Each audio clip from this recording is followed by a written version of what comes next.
कारण सत्य का स्वीकारण मनुष्य के लिए बहुत ही महत्वपूर्ण है। जब तक मनुष्य सत्य को स्वीकार नहीं करता, उसे असत्य से लड़ने की शक्ति प्राप्त नहीं होती। जब आप भोजन करते हैं तो क्या होता है? आपका पेट स्वीकारता है कि वो भर चुका है और आप भोजन करना बंद कर देते हैं। जब आपको निद्रा आती है तो क्या होता है? आपका मन स्वीकारता है कि आपका शरीर थक चुका है और उसे विश्राम की आवश्यकता है। उसी प्रकार जब आपको किसी व्यसन को रोकना हो तो आपको स्वीकारना पड़ता है कि बहुत हो चुका, चाहे वो लालच हो या मदिरापान। उस व्यसन का त्यागना तभी प्रारंभ होता है जब आप ये स्वीकार कर लेते हैं कि आप उस व्यसन के बंधक हैं।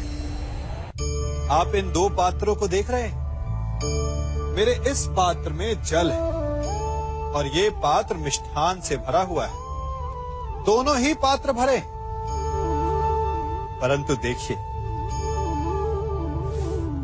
मिश्री को जल में मिला दिया, जल ने मिश्री को अपना लिया, मिश्री ने अपना अस्तित्व खो दिया। परंतु जल को अभिमान है कि उसका अस्तित्व अभी भी बना हुआ है। परंतु जो इस जल को चखेगा उसे अवश्य पता चल जाएगा कि ये जल अब वो जल नहीं रहा, ये अब शरबत बन गया। हमारा त्याग, हमारे बलिदान भी ऐसे ही होते हैं। जो इस बात को अनुभव करते हैं वो समझ सकते हैं कि कैसे हमने समय की धारा को बदल दिया। जो बलिदान देते हैं उनका अस्तित्व कभी नष्ट नहीं होता, अपितु उनका बलिदान संसार में कुछ ना कुछ परिवर्तन अवश्य लाता है। हम सभी कभी ना कभी, कहीं ना कहीं अपने जीवन में यात्रा अवश्य करते हैं। हमारी यात्रा में कभी पक्के रास्ते आते हैं तो कभी कच्चे रास्ते। पक्के रास्ते मनुष्य बनाता है और कच्चे रास्ते जानते हैं कैसे बनते हैं? चलते चलते बन जाते हैं। जब लोग एक स्थान से जाते हैं तो पैरों के दबाव से नीचे की घास कुचल जाती है। बार बार उस मार्ग से जाने से धीरे धीरे मार्ग स्वतः ही बन जाता है। और यही जीवन है, यही नियति है। जब आपके जीवन में आपको मार्ग ना मिले तो रुकिए नहीं, आगे बढ़ते रहिए और आपके पैरों के दबाव से मार्ग स्वतः ही बन जाएगा। हम सभी अपने जीवन में सफलता चाहते हैं, है ना? उसके लिए हम रात दिन परिश्रम करते हैं, कड़ी मेहनत करते हैं, परंतु फिर भी असफल हो जाते हैं। परंतु ऐसा क्यों होता है? कभी सोचा आप सबने? क्योंकि सफलता पाने का मंत्र बड़ा कठिन नहीं, बड़ा सरल है। उचित विचार, उचित समय, उचित स्थान पर उचित प्रहार। जब आपके विचार, समय, स्थान और प्रहार यानी परिश्रम उचित है तो सफलता आप ही को मिलेगी। जिस प्रकार एक लोहार लोहे से कुछ बनाते समय उस लोहे के सही ताप तक के आने की प्रतीक्षा करता है और समय आने पर उचित स्थान पर पर्याप्त बल से प्रहार करता है और लोहा आकार ले लेता है, ठीक उसी प्रकार आपकी सफलता भी आकार लेती है। हम सभी को अपने जीवन में कभी ना कभी निराशा मिलती है, असफलता मिलती है और अधिकतर लोग इसके पश्चात भाग्य का रोना लेकर बैठ जाते हैं। कुछ कहते हैं कि जिस स्थान पर मैं हूं उससे कई ऊंचे स्थान पर होने के योग्य था, परंतु नहीं जा पाया। किसी को पीड़ा है कि उसे जो मिलना चाहिए था वो उसे नहीं मिला, भाग्य ही बुरा था। भाग्य क्या होता है? भाग्य वन में खिला पुष्प देवताओं को चढ़ाया जाएगा, या किसी सुंदरी की वेणी में वो सजेगा, या फिर उसे कुचलकर उत्पात बना दिया जाएगा। ये सब एक पुष्प के नियंत्रण में नहीं होता, परंतु जब तक उस पुष्प का अस्तित्व है, सुगंध बिखेरना उसके वश में अवश्य है। परंतु भाग्य हमारे वश में नहीं, और जो हमारे वश में नहीं उसके लिए दुखी होने से क्या होगा। कर्म पर वश है, वो कीजिए और धीरे धीरे भाग्य आपके वश में आ जाएगा, क्योंकि कर्म ही प्रधान है। हम में से ऐसा कोई नहीं जिनकी परछाई उनसे दूर रहती है। हमारी परछाई सदैव हमारे साथ रहती है। कदाचित हमारी परछाई हमारे कर्मों के फलों का संकेत है। कदाचित इसी कारण कई बार हमें अपनी परछाई से भय भी लगता है, परंतु इस भय से निवारण पाने का एक साधन अवश्य है। वो है सूर्य की ओर मुख करना, या किसी प्रकाश के स्रोत की ओर मुख करना, क्योंकि तब हमें हमारी परछाई दिखाई नहीं देती। यदि इसे जीवन के संदर्भ में देखें तो ये प्रकाश का स्रोत शुभ कर्मों की चेतना है। यदि आपके मन में शुभ कर्म करने की इच्छा है तो आपको कभी भी अपने कर्मों के फल का भय नहीं होगा, क्योंकि यदि आपका मन शुद्ध होगा तो आपके कर्म शुद्ध होंगे, और शुद्ध कर्मों का फल कभी अशुद्ध नहीं हो सकता। आज मैं आप सबको एक कथा सुनाता हूं। एक दिन प्रातः एक व्यापारी अपने घर से निकला। घर से निकलते ही एक बिल्ली ने उस व्यापारी का मार्ग काट दिया। व्यापारी घबरा गया। वो फिर से घर लौट गया और शुभ घड़ी की प्रतीक्षा करने लगा। और जब वो पुनः अपने घर से निकला तब वो वाहन जा चुका था जिससे राजा तक पहुंचकर उसे भेंट देनी थी। राजा को भेंट नहीं मिली। राजा क्रोधित हो गए। राजा ने उस व्यापारी का व्यापार बंद करवा दिया। इस कारण व्यापारी क्रोधित होकर घर पर अपनी पत्नी से लड़ बैठा। पत्नी अपने बच्चों समेत मैके वापस चली गई, और उस व्यापारी के जीवन में यदि कुछ रह गया था तो केवल अंधकार। और इन सब का कारण वो उस बिल्ली को मानता रहा जिसने उसका मार्ग काटा था। ऐसा ही एक दूसरा व्यापारी राजा को भेंट देने निकला, और उस व्यापारी का मार्ग भी एक बिल्ली ने काट दिया।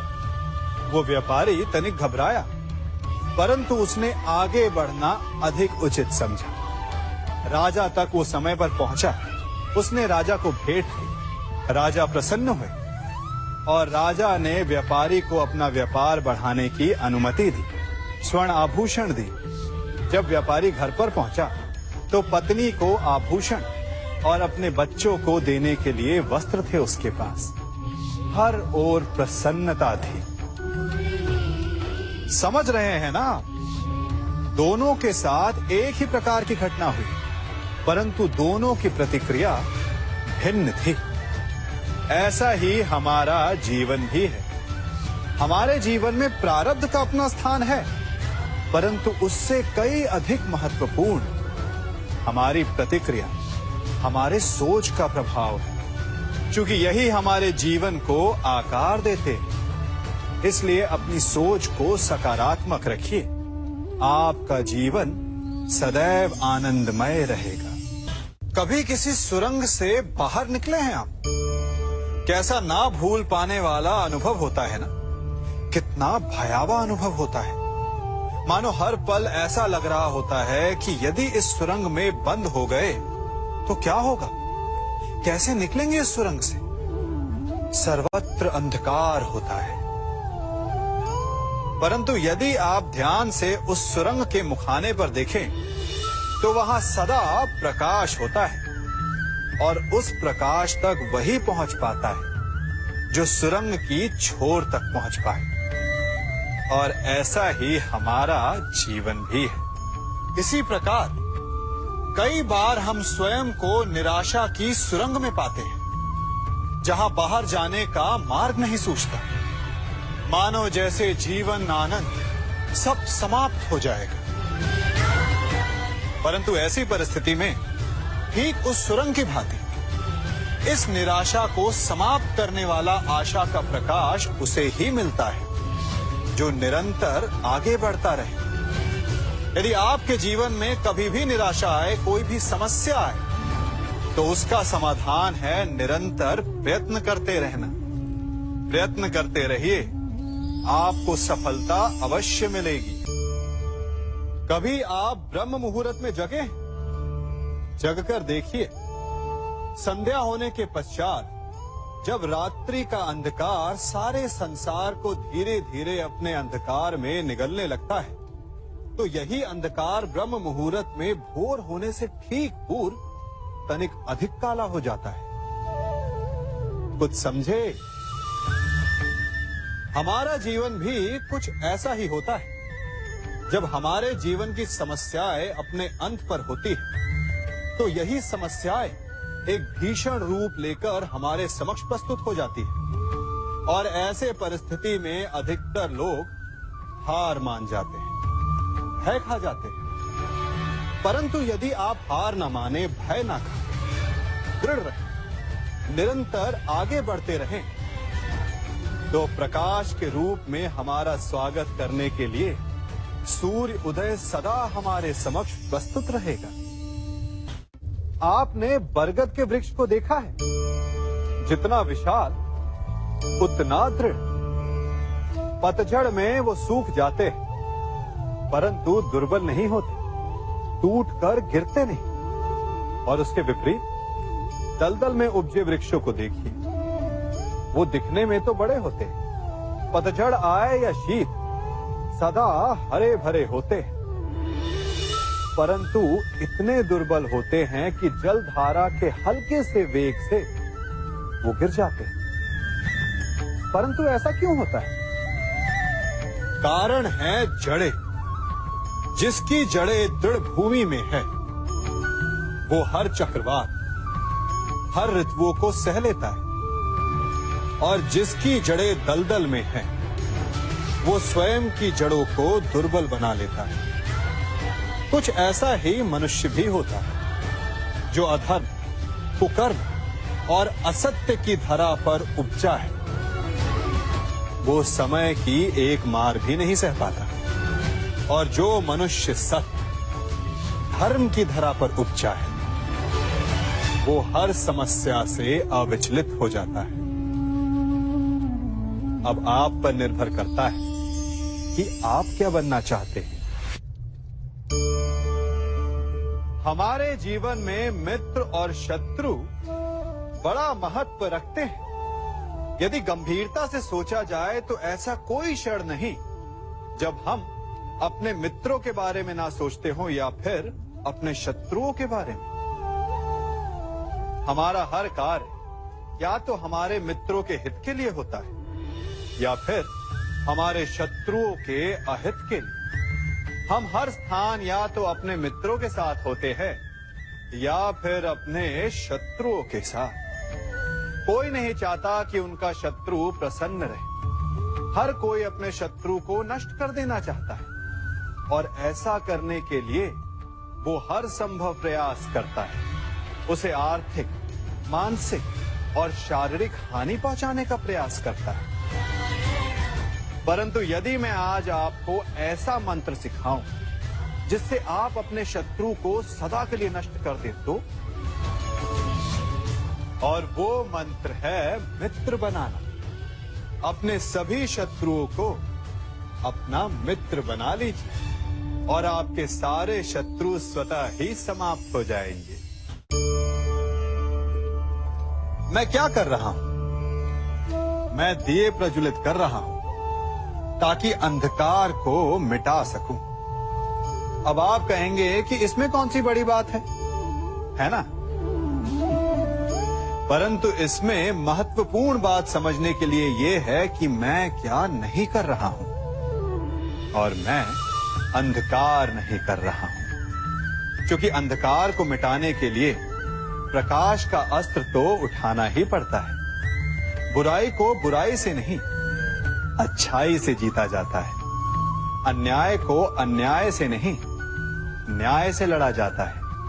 क्रोध को क्रोध से नहीं, क्षमा का साथ लेना होता है। ठीक उसी प्रकार एक लोहा लोहे को काटता है, परंतु एक ठंडा लोहा ही गर्म लोहे को काट सकता है। इसलिए यदि आपको अपने जीवन में विजयी होना है तो अपने शस्त्रों को, अपने अस्त्रों को सोच समझ कर उठाइए, क्योंकि एक अनुचित सोच परिणाम पर भारी प्रभाव डाल सकती है। आप सब सोच रहे होंगे कि ये क्या मैं करने लगा। मैं इस पौधे को जड़ से उखाड़ रहा हूं। आश्चर्य हो रहा है ना कि एक पौधे को उखाड़ना या काटना ना केवल एक अपराध है अपितु पाप भी है। तो फिर मुझे ऐसा करने की क्या आवश्यकता पड़ गई?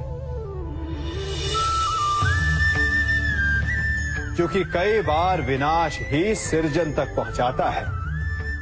यदि नया भवन बनाना हो तो पुराने भवन को गिराना पड़ता है। व्यवस्था को परिवर्तित करने के लिए क्रांति लानी पड़ती है। और उसी प्रकार यदि किसी वृक्ष या किसी पौधे की जड़ों में घुन लग जाए या उसका मूल सड़ जाए तो उसे जड़ से उखाड़ देना ही श्रेयस्कर होता है, ताकि उस स्थल पर नए पौधे उपज सके। युद्ध करना पर्याय नहीं, परंतु कभी कभी शांति के लिए युद्ध करना आवश्यक हो जाता है। संसार में सबसे श्रेष्ठ क्या है? फूल या कांटे, प्रेम या घृणा, संपन्नता या दरिद्रता, मित्र या शत्रु? बताइए। अब आप भी कहेंगे कि भला ये कोई पूछने की बात हुई? अवश्य, फूल, प्रेम, संपन्नता और मित्र ही श्रेष्ठ है। परंतु क्या आपने अपने जीवन में कभी सोचा है कि हर एक भाव, हर एक वस्तु, हर एक घटना का एक गुण धर्म होता है? त्वचा पर जलन करने वाले फूलों से अधिक श्रेष्ठ वो कांटे हैं जिनसे आप अपने घर की बाढ़ बनाते हैं ताकि वन्य पशु आपके भीतर ना आ सके। वो प्रेम श्रेष्ठ नहीं जो आपको अंधा, लोभी, पक्षपाती बनाता। वो घृणा श्रेष्ठ है जो आपको नया मार्ग दिखा दे। वो संपन्नता श्रेष्ठ नहीं जो आपको कृपण बना दे, मद्दांध बना दे। वो दरिद्रता श्रेष्ठ है जो आपको जीवन में परिश्रम करने की शिक्षा दे। कुविचार देने वाले, बुरा मार्ग दिखाने वाले मित्रों से अधिक श्रेष्ठ वो शत्रु होते हैं जो हमें जीवन का लक्ष्य दे दे। इसलिए अपने जीवन में हर वस्तु, हर भाव, हर घटना के गुण धर्म को पहचानिए और उसके पश्चात अपना चयन कीजिए। स्वर्ण, हम सभी को अपने जीवन में स्वर्ण से कभी ना कभी कुछ ना कुछ थोड़ा या अधिक मोह होता ही है ना? परंतु क्या आपने कभी सोचा कि स्वर्ण को प्राप्त कैसे किया जाता है? जब भूमिगत खदानों से स्वर्ण को निकाला जाता है तब वो एक पाषाण की भांति होता है। ऐसा पाषाण जिससे आप किसी को भी मार सकते हैं, परंतु उसे आभूषण के रूप में स्वयं के शरीर पर धारण नहीं कर सकते। यदि उसे आभूषण बनाना है तो उसे लंबी यात्राएं करनी होती है। उस पाषाण को पिघलना होता है। सुनार के हथौड़ी की अनेकों चोटें खानी पड़ती है। फिर काट छाट और उसके पश्चात जाकर वो ऐसा आभूषण बनता है जो हमें वर्षों तक, सदियों तक लुभाता रहता है। इसलिए यदि आपको समय पर विजय पानी है तो स्वयं के निर्माण पर समय देना होगा। हम सभी सुनते आए हैं कि जो वीर होता है, साहसी होता है, शौर्यवान होता है, उसके समक्ष सारा संसार झुकता है। वीर भोग्य वसुंधर। परंतु वीरता है क्या? शौर्य क्या है? साहस क्या है? साहस युद्ध नहीं, वीरता विजय नहीं, शौर्य कभी ना गिरना नहीं। साहस किसी चुनौती के समक्ष खड़े होने का भाव है, तो वीरता उस चुनौती को उत्तर देने के लिए पूर्ण परिश्रम लगा देना है। और